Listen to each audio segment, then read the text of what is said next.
Hello, and welcome to another episode of Glorious Life on Wheels. I recently shared a video in which I shared how it's possible to live in a vehicle, or a van even, for under $900 per month. But you know, one of the most difficult parts of doing that is finding free or affordable overnight parking so that you can sleep in your vehicle. So I decided to do this video in which I'm going to share my 15 favorite places to stealth park or park for very low cost. And I have used each and every one of these types of places myself when on the road traveling. Also, stay tuned to the end because I'm going to share with you how I find some of these places. And during this video, I'm going to also give you some tips on some things to do and not to do, and some pointers about some of these places. So come on, let's get started, shall we? My number one very all-time favorite place to park when I'm traveling on the road is truck stops. Oh my goodness, Loves, Pilots, TA, you name it. I love truck stops. And I'll tell you why.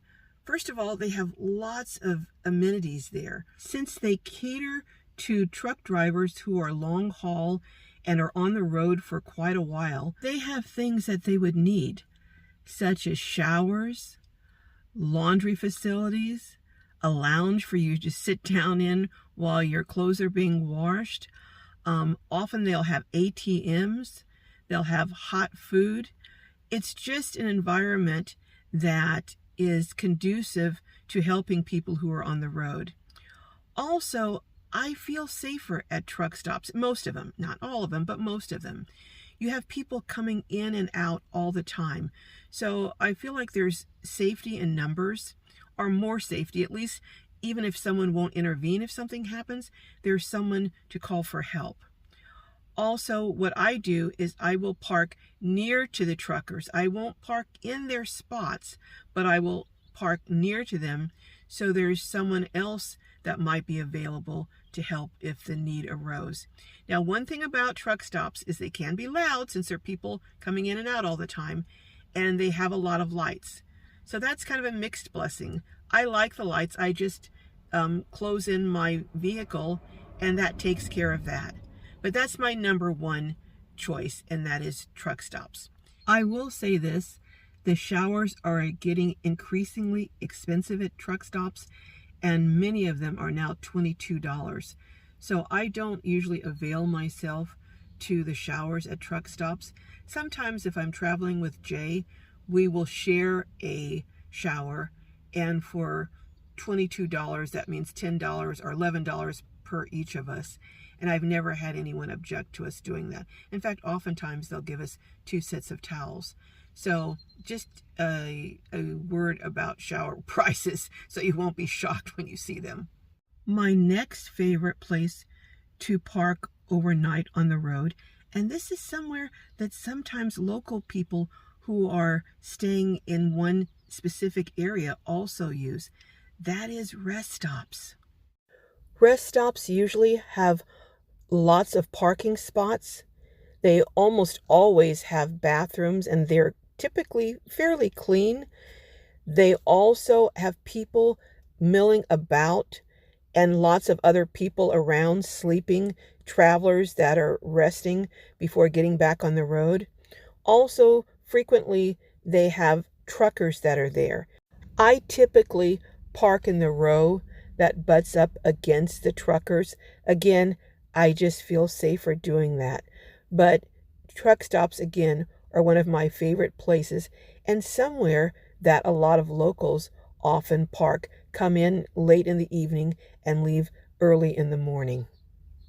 One thing I want to say about truck stops is that most of the time they're right off the freeway, but sometimes they're not. I know when traveling up to Oregon, I got off the freeway and went to find this truck stop, and it was way off the freeway, down and around a winding road, and in an area that was very isolated, and I was the only one there.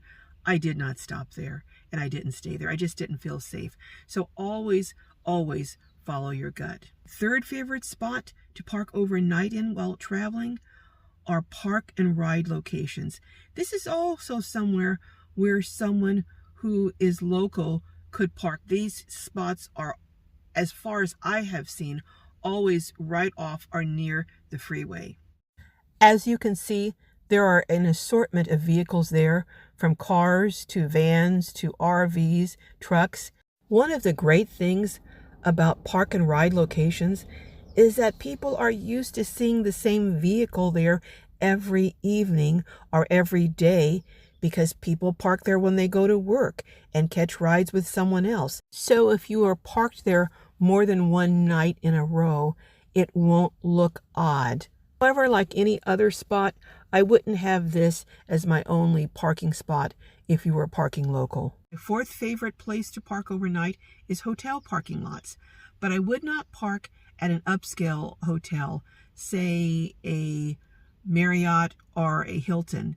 Oftentimes they require parking tickets or parking passes, and they frequently, and usually in fact nowadays, charge for parking, sometimes up to $50 per night.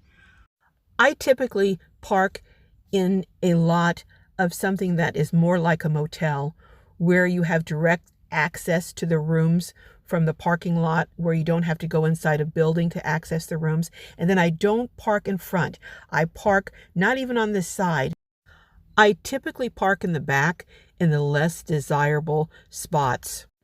I might even go so far as to park not too far from the trash bins, but I don't park in the lot if there are no open spaces or few open spaces, because I don't want there to be a problem with guests complaining that they can't find a parking spot. My fifth most favorite spot to park, believe it or not, are residential areas, but only certain kinds of residential areas. I absolutely would not park in neighborhoods that look like this. In these types of neighborhoods, people, even if they don't talk to their neighbors, they know what kind of cars their neighbors have. And any car that looks out of place, you are asking to have some nosy neighbor or someone from Neighborhood Watch call the police on you. Also, I wouldn't even park along the side where you're not in front of a neighbor's house. You're still going to stand out like a sore thumb, and you are just asking to have the police called on you parking in a neighborhood or community like this. So what kind of residential communities do I like to park in? Well, I'm glad you asked. Streets outside of apartment complexes are usually loaded with cars from the overflow from the apartment complexes. So it is typical to see loads and loads of cars parked in these areas, even vans, not so much RVs, but it's not unusual to see lots of vehicles. So it's not a problem. And I rarely see signs in these areas that say no overnight parking. But one tip, if you're going to park in these areas, you need to do it a little earlier and not necessarily wait till dark. Because if you do, all of the people have gotten home from work, and then it's harder to find a parking space. The other residential area that I like to park in is something I called mixed use parking. And that is somewhere where there's a combination of residences and also businesses. Often about a block or so off the main drag in towns, you will have businesses that are still located there on corners, maybe a restaurant, a coffee bar, a hair salon.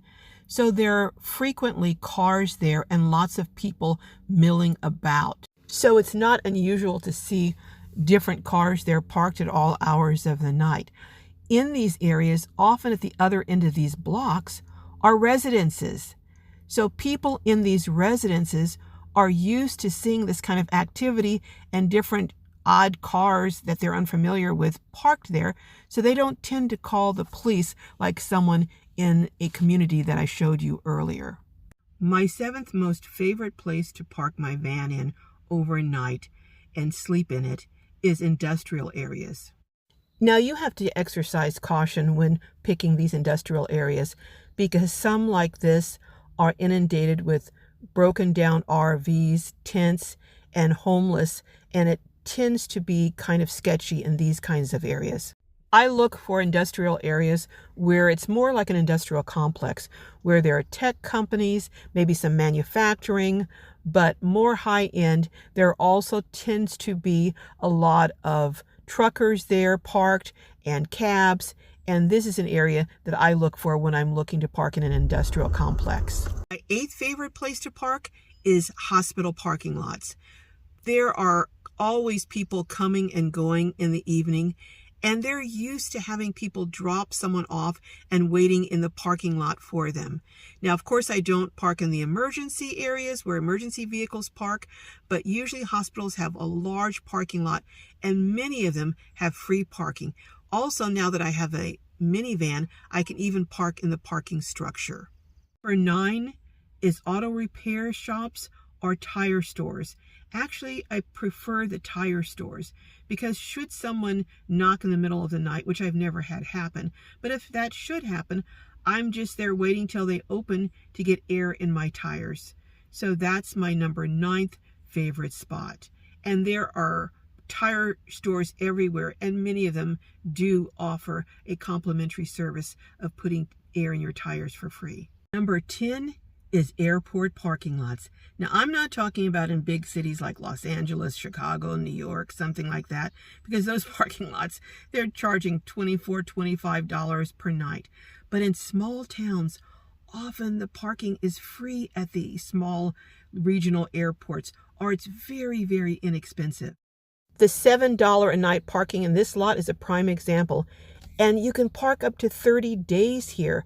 So they're used to people parking at an airport parking lot for days in a row because people typically go on a trip and they don't come back for a while. So if they see the same car parked there, they're not going to think anything is amiss.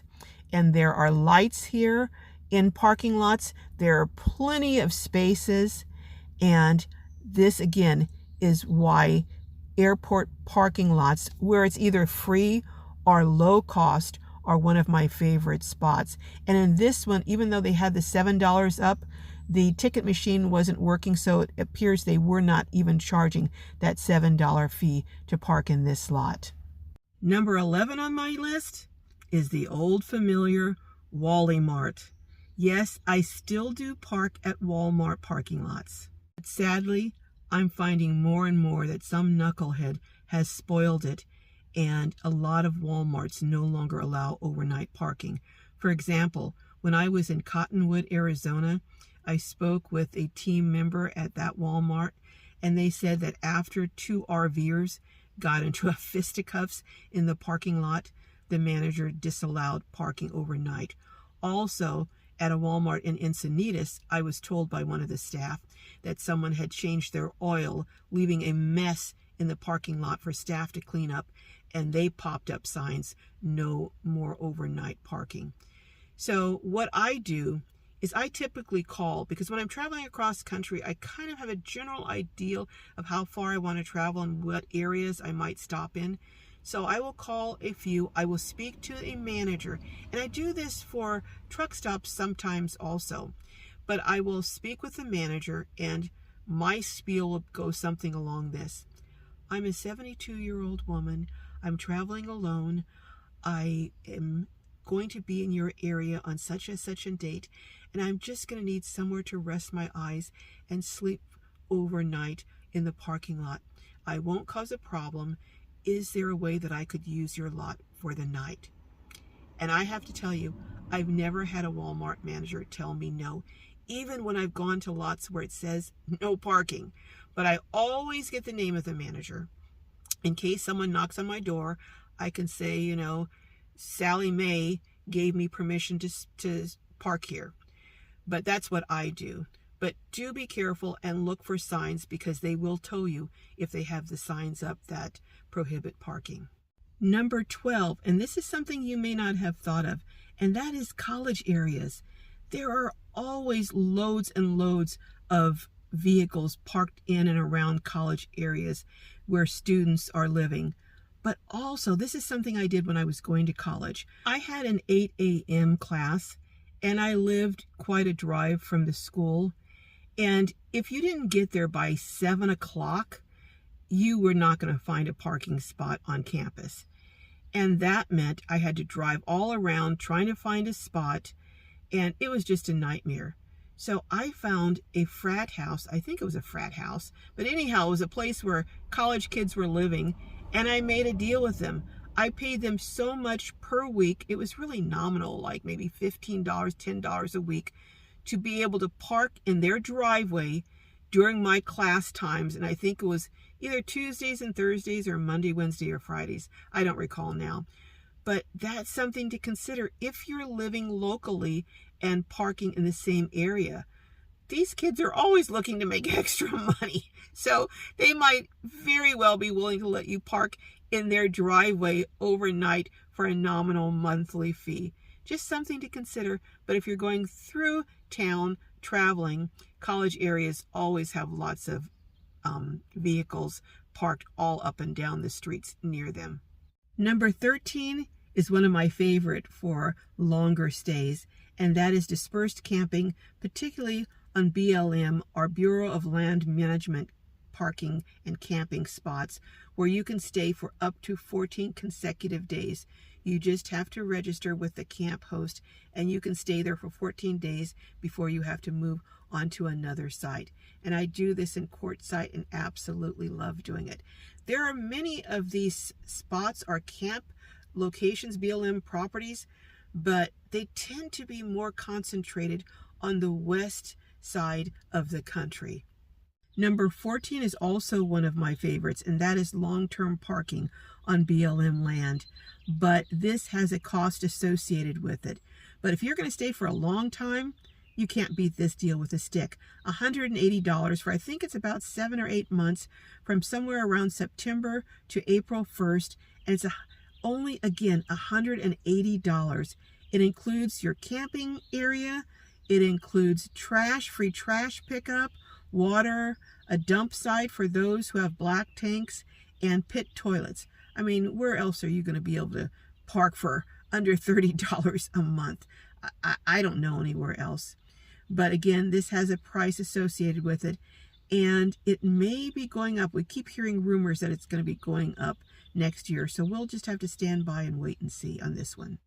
Number 15 is one of my absolute favorites, or I should say two of my absolute favorites, and that is National Forest campsites and Corps of Engineer campsites. Now, there is a cost associated with it, and it can be a little bit expensive, but if you have the America the Beautiful Pass, it is half off. And I have stayed at a beautiful National Forest campsite for $7.50 per night. And I've stayed at an amazing Corps of Engineer campsite right on a lake for $12.50 per night, which included free hot showers. My campsite had a barbecue pit, it had a cover, it had benches, and paved parking for my vehicle. So this is one of the best deals out there, I think. If you need a place that you're not going to maybe stay a long time, but you're going to stay for a few nights from time to time, this is a great option and one I've exercised. I said I was going to name 15, but I'm going to actually give you 3 more. One of them is Hip Camp. Hip Camp is a site where people in specific areas rent out space on their property. Sometimes it's a property that may be 5, 10, 15 acres. Sometimes it's a farm, sometimes just a small area with a little dirt patch, and they rent it out for a fee. Usually it's dry camping, but sometimes they will provide water or maybe even bathroom.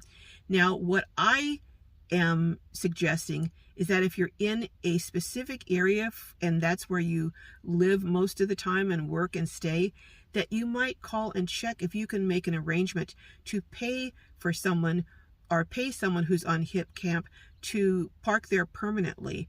I know that I have parked at a Hip campsite and it was very reasonable, and I think it could be even much cheaper if you did it on a monthly basis.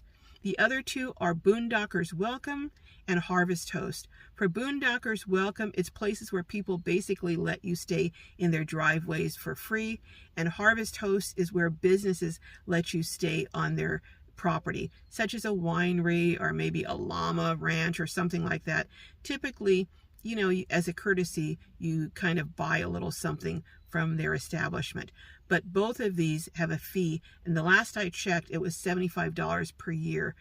And it is to your advantage if you're going to join this to make sure that where you're traveling, that first of all, they have locations where you can stay exercising or using your membership. Well, those are my favorite parking spaces, but I told you at the end I was going to tell you how I found them. And how I find truck stops and other places where I can park is on a site called Truckmaster Fuel Finder. It's a site that truckers use to find truck stops. And if you put in the highway that you're going to be on, say 5 North in California, you put in the state and you put in the number of the highway, it will give you the exits on that highway that have truck stops. And what's so great about it are places to park and get fuel. What's so great about it is they'll give you information. They'll tell you how many parking spaces. They'll tell you if it has a restaurant, an ATM, showers. It'll give you a lot of very useful information about the spots. And I use this regularly, especially when I'm traveling across country. The other 2 sites are 3 sites, and I don't use them so much, but I do use freecampsites.net, but not so much iOverlander or Campendium, but others have reported success with these sites. So I hope this was useful, and I'm sharing with you my favorite places, and I would love to hear if you have favorite places that I haven't listed that are free or very low cost and that you have felt safe and have used in the past or are actually using right now, perhaps. All right, I love each and every one of you. I hope your journeys are filled with joy and blessings in abundance. And stay tuned this week coming up. I have a really interesting series and set of interviews that I think you're going to thoroughly enjoy. And come on over and join us on Glow Live every Saturday at 3 p.m. for lively chat and the best group of people on YouTube and internet that you will ever want to meet. All right, till next time, see you then.